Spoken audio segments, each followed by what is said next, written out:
Welcome back to the Broadman Word, and we are continuing on with the life of Daniel, but getting to the famous passage of Daniel and the lion's den. Now, you could definitely find even more on this, actually, through Broadman Baptist Church. Our last Sunday service was on Daniel chapter 6 about Daniel and the lion's den. So, why am I doing this today, as it is only 2 days after that Sunday? It's because, one, I want to keep the idea of going through the life of Daniel, but then two, you can always look and find more when it comes to the Bible. And so we will dive back into the not just the life of Daniel, but the lion's den as well here today. We are going and through the week. So we are going to look at Daniel chapter 6. We're going to look at verses 1 through 15 today, and then we will look at verses 16 through 28 on Thursday. So, with that being said, let's turn to Daniel chapter 6, verse 1, and we're going to go through again verse 15 today. And this is very much the setup of the lion's den. Verse 1. It pleased Darius to set over the kingdom 120 satraps to be throughout the whole kingdom, and over them 3 high officials, of whom Daniel was one, to whom these satraps should give account, so that the king might suffer no loss. So, as we mentioned last time, at the end of chapter 5, we are mentioned this guy named Darius the Mede who comes in and takes over Babylon. But what's interesting is he is not mentioned as king until the satraps and the officials name him so in verse 6. Now, does that mean that he's not a king? Absolutely not. It could mean that he is just an allied force with Cyrus, and we definitely see that in verse 28 of this chapter. So this Daniel prospered during the reign of Darius and the reign of Cyrus the Persian. So, yes, I believe he's definitely, at the very least, an allied friend of Cyrus. There is a theory that Cyrus and Darius are the same. However, I don't think that's the case either, as they are mentioned as 2 separate people in verse 28. And then finally, it could be that he is a governor, and because of his ruling of just the specific area that Babylon was in, it could be that the officials and the satraps then give him the title as king because he is seen as a king in this one area. Totally possible as well. But basically, Darius is the ruler of Babylon at this moment. And because of that, he wants to delegate his leadership. And by doing so, he goes through all these 120 satraps. Most likely, these are just your day-to-day officials, and then over them 3 high officials or executives, as you could call them. And Daniel is just one of these. It's not that he begins as a satrap and then is promoted to be a high official. He is just a high official. So is it possible that Darius hears about the interpretation of the handwriting on the wall in Daniel chapter 5, and thus is why he promotes Daniel, or not promotes him, he gives him the title of one of the 3 high officials? Absolutely. Honestly, I think that's probably a very good explanation on why he is given this opportunity and this role. So I think that's definitely the case. But as we see in verse 2, not only is it a good way to just delegate rule, but he is basically just hoping to keep things going. Let's just keep the success of Babylon, not necessarily the Babylonian Empire, which is failed, but the success of Babylon as a city and as a region as well keep that going, and he does that through good delegation of leadership. So I think that's a very good positive thing to see from Darius the Mede. Verse 3. Then this Daniel became distinguished above all the other high officials and satraps because an excellent spirit was in him, and the king planned to set him over the whole kingdom. Uh, Verse 3, the excellent spirit here, is that talking about the Holy Spirit? Maybe. It's most likely just referencing his character, his godly character, which we will see here in a second, especially his faith and his faithfulness. But is it possible that the writer is referencing the Holy Spirit here? It could be, but my guess is probably more about his character than anything else. Verse 4. Then the high officials and the satraps sought to find a ground for complaint against Daniel with regard to the kingdom, but they could find no ground for complaint or any fault because he was faithful, and no error or fault was found in him. This is most likely why I believe the Spirit talked about in verse 3 is his character. But when we're talking about Daniel, let's get this out of the way. When you're talking about somebody that's blameless, as we'll see later on in this passage and in this chapter, when you're talking about somebody that's blameless, it doesn't mean that they're perfect and that they haven't sinned. It just means that they are not to blame with whatever situation is going on. It just means that yeah, they're not to blame. And so for him, he has no ground or complaint or fault. It doesn't mean that he's perfect in everything, but just in the things that you would find somebody in fault when it comes to being an official or to being a government official, especially when it comes to being an executive or a higher up that is just a little bit below the king. You want to see, okay, does he commit fraud? Does he commit treason? Does he commit treachery? Those different kinds. Is he trying to assassinate the king? Those different kinds of things. That's what you're looking for fault in. It's not necessarily, okay, he told a little bit of a white lie about when he came to work today, instead of saying, oh, I came at 9:05 when you really came at 9:10.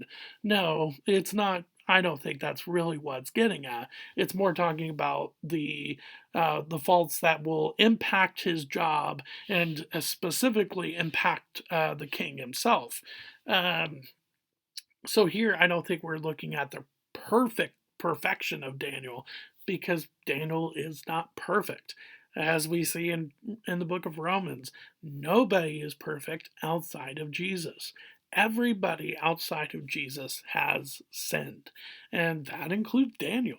But it does say that he is a very, very godly man of character and great example of that. Which then leads them with only one option. Verse 5. Then these men said, we shall not find any ground for complaint against this Daniel unless we find it in connection with the law of his God. What a huge, just convicting statement there. The only thing that you can find there is that he loves Jesus or he loves his God, which, of course, we're talking about the Father here. So for us as followers of Jesus, the biggest thing is, can you look at my life and say the biggest thing that I can find at fault would be that he loves Jesus too much, and therefore I would have to go after Jesus in order to find fault with this person. Doesn't mean that they're perfect. It just means that the rest of their character really lines up with who they believe and why they believe in the Lord when it comes to Daniel, and with Jesus when it comes to you and I as followers of Jesus. And so that's what they come up with. Verse 6. Then these high officials and satraps came by agreement to the king and said to him, O King Darius, live forever. All the high officials of the kingdom, the prefects and the satraps, the counselors and the governors, are agreed that the king should establish an ordinance and enforce an injunction that whoever makes petition to any god or man for 30 days, except to you, O king, shall be cast into the den of lions. Now, O king, establish the injunction and sign the document so that it cannot be changed, according to the law of the Medes and the Persians, which cannot be revoked. Therefore, King Darius signed the document and injunction. Now, something that I just kind of noticed as we were doing the Broadman word here, that I didn't notice 2 days ago, is verse 7 when he says, all the high officials of the kingdom have signed off on this decree. That is a bald-faced lie. Because obviously Daniel would not have signed off on this decree if given an option. And so right away you see the treachery, you see the deceit from these schemers right away in verse 7 when it says all the high officials. It doesn't say 90%, it doesn't even say 99%, or all but one. It says all. But we know that that is not the case. So you can always already see that these guys are not good guys. They are out to get Daniel, for sure. So they come up with this plan. Now, when it comes to the law of the Medes and the Persians, I think it is good that they value the importance of law. Obviously, I think that definitely has a point. But at some point, it can become very, very dangerous, as we see, well, here in this passage. It becomes very much a danger to Daniel and to what is right, because they are basing it on the words of people and not the words of God. And so, therefore, at some point, somebody's going to have a way of life that is different, and that is going to counteract with your human laws, and therefore you have this conflict. And eventually, the king will see that it is actually a scheme. But at that point, sadly, it will be too late. Verse 10. When Daniel knew that the document had been signed, he went to his house, where he had windows in his upper chamber open toward Jerusalem. He got down on his knees 3 times a day and prayed and gave thanks before his God, as he had done previously.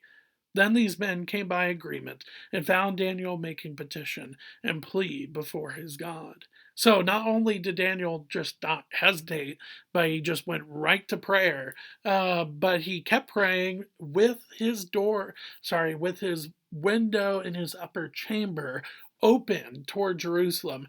Therefore, you could most likely see him doing this thing.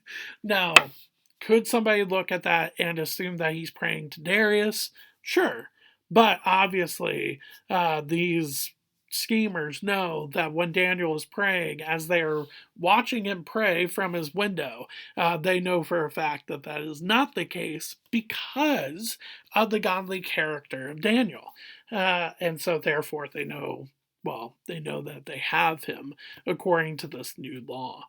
Verse 12.